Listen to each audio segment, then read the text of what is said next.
The race to win wars and explore the stars have created some of the most fantastic products ever designed, and we use them every day, unaware of their amazing origins. On Wicked Inventions. Tents, the hiking essential developed on the military campaigns of history. Fire Extinguisher, the British Army captain whose invention revolutionised fire safety. Synthetic oil, how a lack of supplies in World War II led to the oil we use today. We reveal the amazing science and manufacture behind these wicked inventions.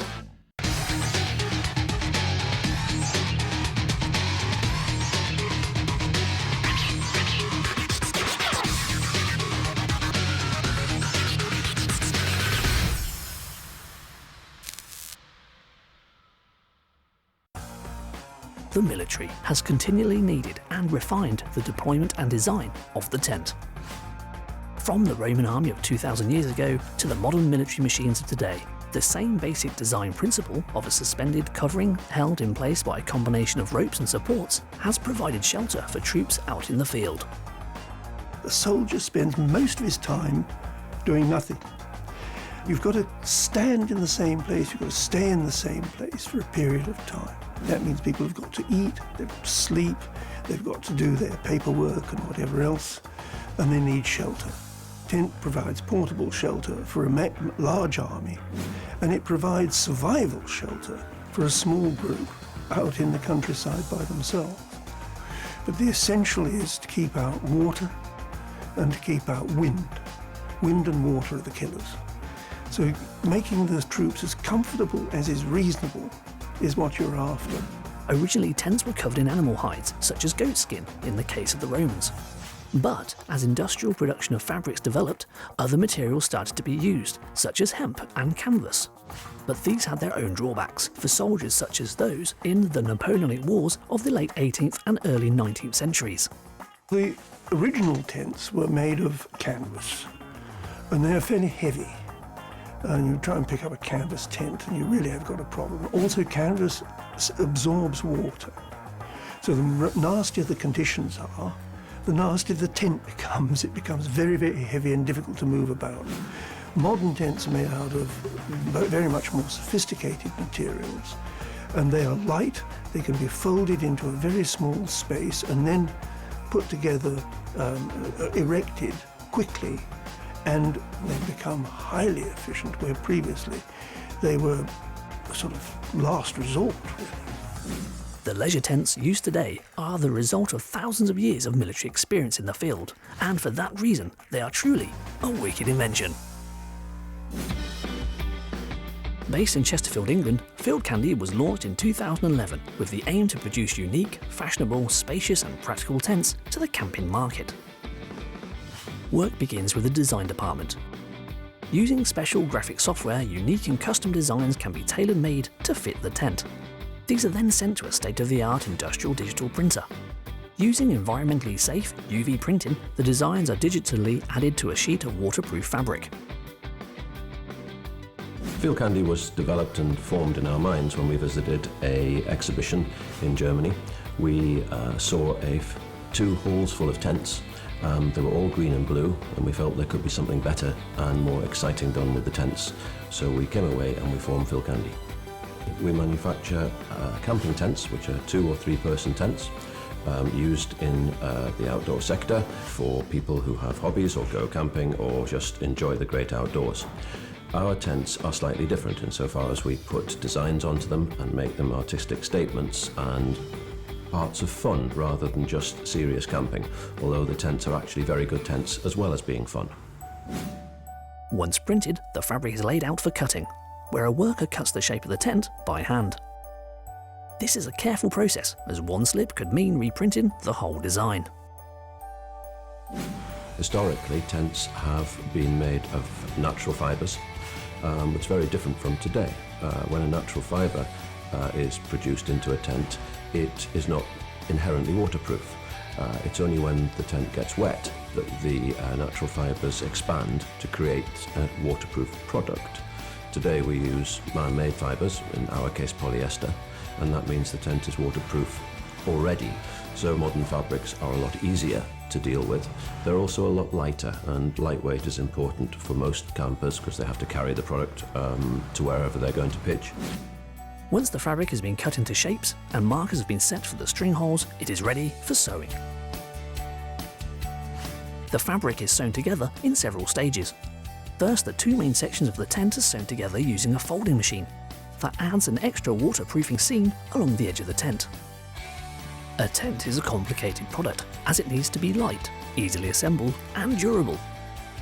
It has to be able to withstand severe weather, be very waterproof and not blow away under strong winds. It is therefore a challenge to create a tent that can keep you dry and warm, but also keep you cool in hot weather, as well as being light enough for easy transportation. The additional parts, such as the strengthening sections of PVC, the tent rings, pockets and hemming, are added to make the complete tent. The heavy-duty zip that includes an inner and outer toggle protected by a Velcro cover is added using a bar tack machine, which adds an extra strong stitch.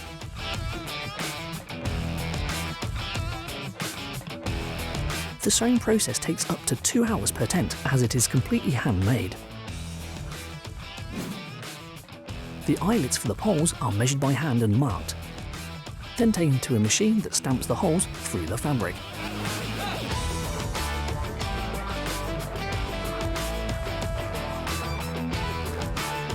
As this has to be precise, each tent is put through quality control, where it is laid out over a pre-made frame to check all the holes are accurate. A good camping tent must be durable, long-lasting, it must be comfortable and breathable, it must be very waterproof and not blow away in the wind. Our tents do all of that, but Field Candy's piece de resistance is the fact that we put a design on the outside of the tent.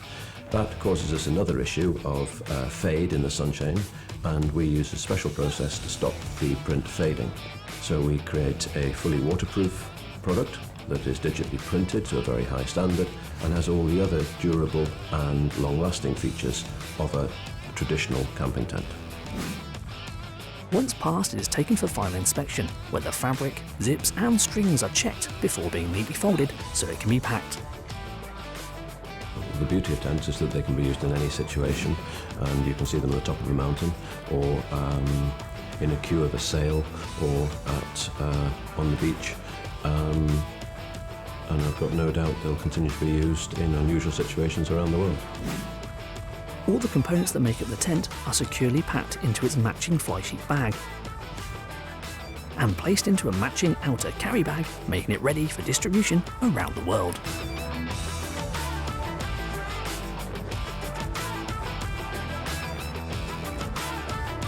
The tent, truly a wicked invention.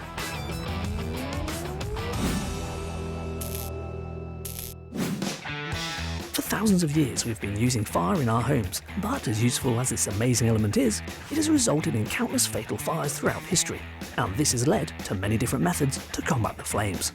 There's always been lots of different ways to extinguish fires.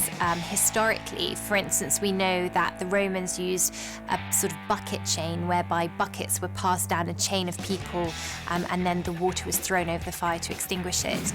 More recently, in about the 17th century, something called squirts was developed, which is a slightly unfortunate name perhaps, but quite an efficient way to put out a fire. And that was really based on the idea of directing jets of water over fire, and that was a little bit like a bicycle pump. You pulled a plunger out and sucked in the water and then pushed the plunger back in to direct this squirt of water over the fire. And in fact, it was the squirts that were used to extinguish the Great Fire of London in 1666.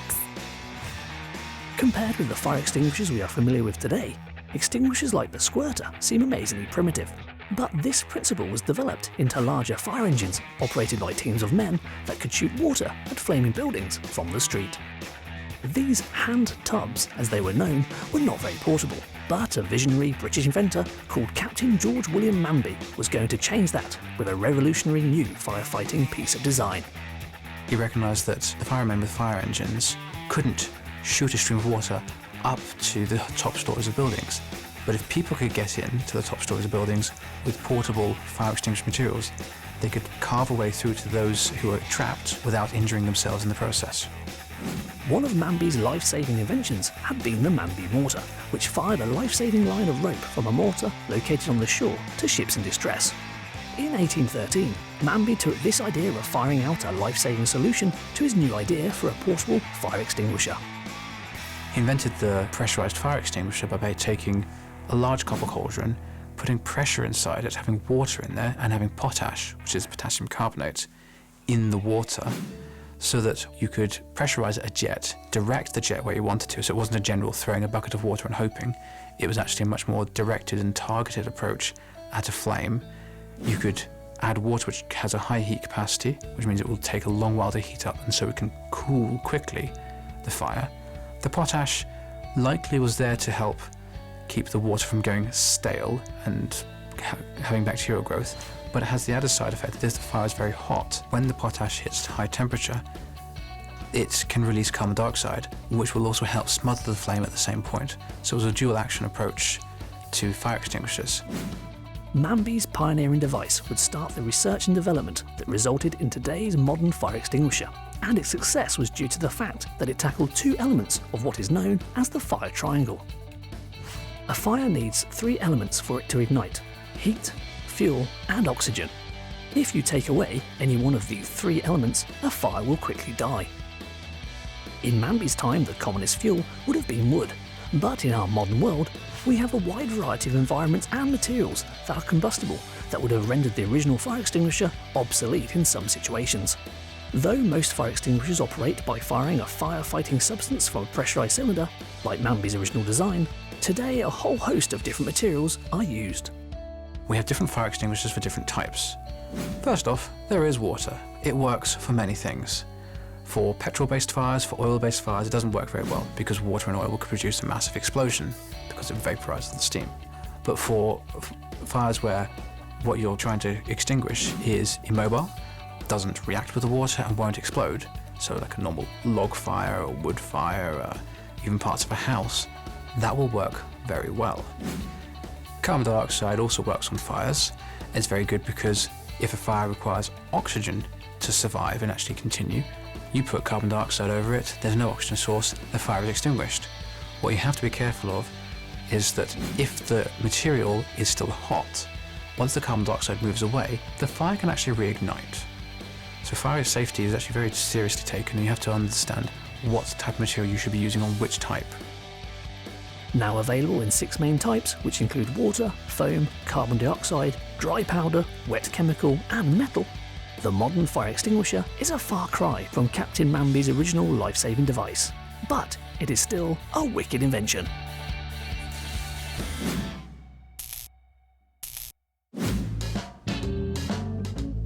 Like George William Mamby, our intrepid tester fancies himself as a bit of an inventor extraordinaire, and today he's going to show you how to make your own marvellous mini fire extinguisher out of a few household items. What you will need: bicarbonate of soda, also known as baking soda, vinegar, matches, some tea light candles, and a plastic bottle. To begin, ignite the fire, or in this case, arrange 8 tea lights and light them with a match. As always with fire, take precautions and only conduct the experiment in a safe place well away from combustible materials. Take the vinegar and carefully pour in about 100 millilitres into the empty plastic bottle. Now add 2 to 3 heaped teaspoons of the bicarbonate of soda to the vinegar. Screw on the bottle top and shake to mix the 2 ingredients together. The bicarbonate of soda and vinegar react, creating bubbles of carbon dioxide gas.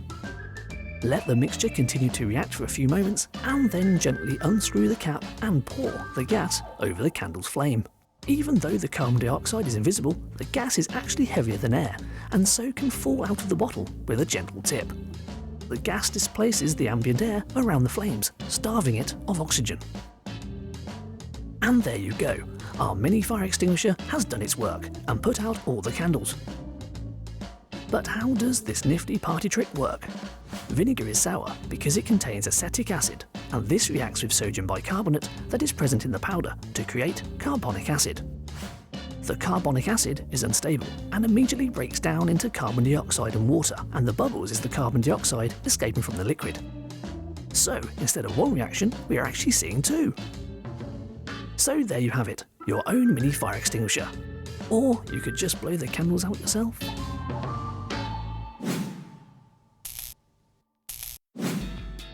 It is essential to the smooth running of engines all around the world, but its successful development originated in war-torn Germany.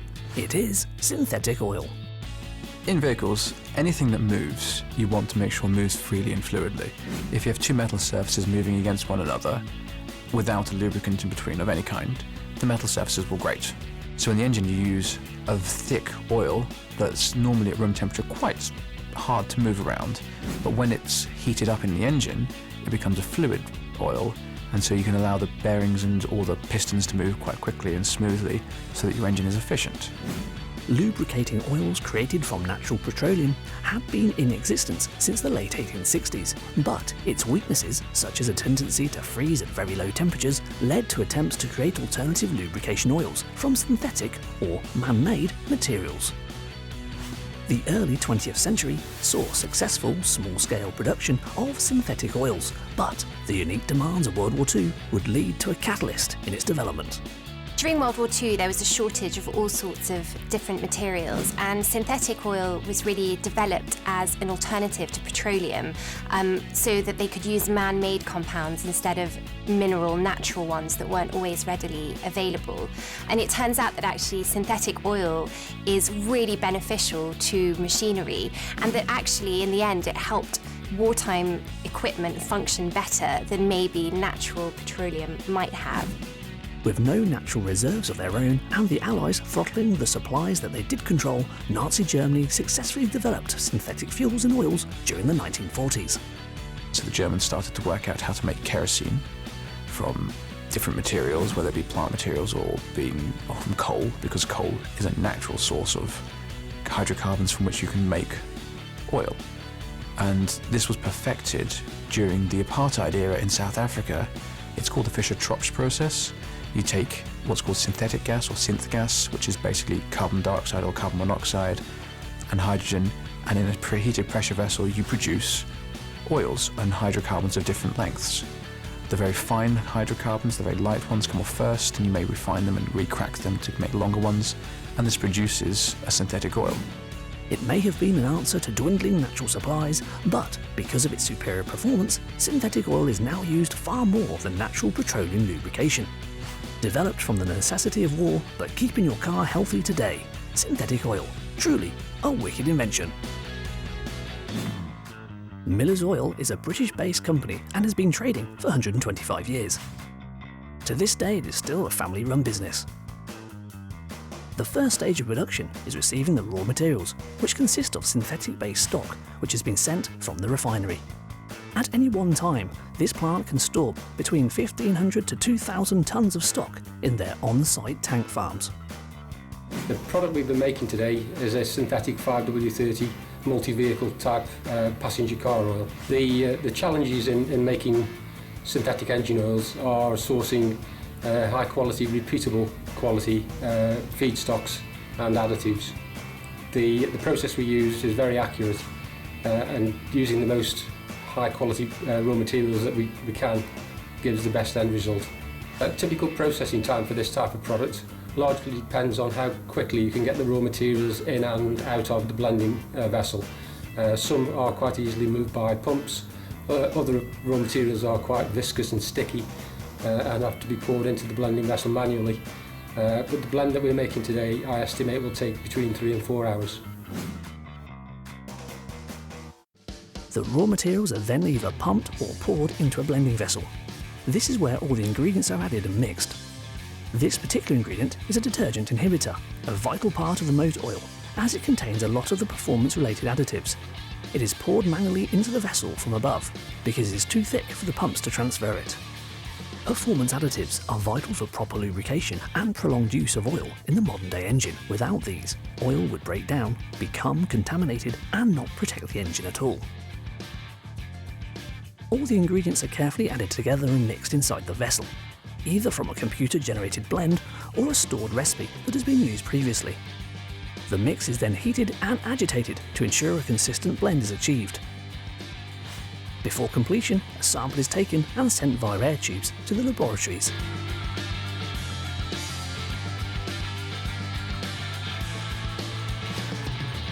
Here it will be inspected and put through multiple tests to make sure it meets the standard design requirements.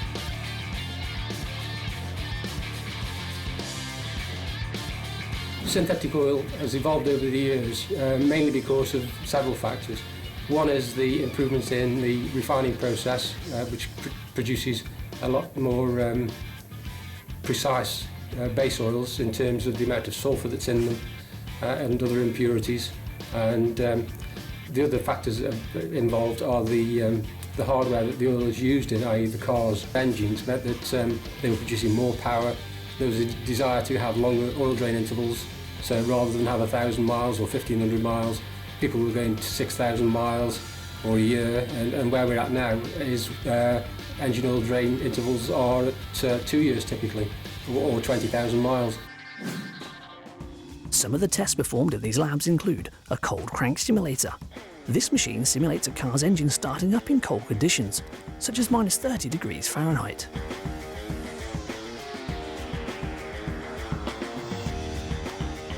Next is an X-ray fluorescent spectrometer, where X-rays are passed through the sample to extract information about all the additives that are inside.